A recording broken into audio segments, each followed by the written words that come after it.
শুটিংয়ে গুরুতর আহত প্রিয়াঙ্কা। এই মুহূর্তে ফ্রান্সে হেডস অফ স্টেট সিনেমার শুটিংয়ে ব্যস্ত রয়েছেন প্রিয়াঙ্কা চোপড়া। সেখানেই অ্যাকশন দৃশ্য করতে গিয়ে গুরুতর আহত হয়েছেন বলিউডের দেশি গার্ল।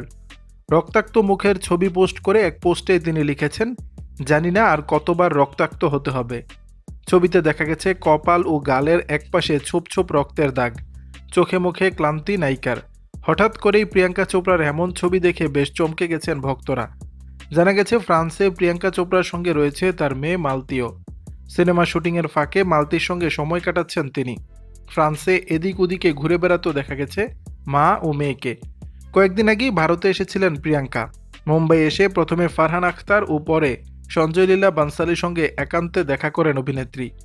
সূত্র বলছে ফারহান আখতারের সঙ্গে জিলে যারা সিনেমাটি নিয়ে কথা বলেছেন প্রিয়াঙ্কা। এতে অভিনয় করার কথা ছিল আলিয়া ভাট ও ক্যাটরিনা কাইফের। তবে সিনেমা শুরুর আগেই প্রিয়াঙ্কা, আলিয়া ও ক্যাটরিনা সিনেমাটি থেকে সরে দাঁড়িয়েছেন।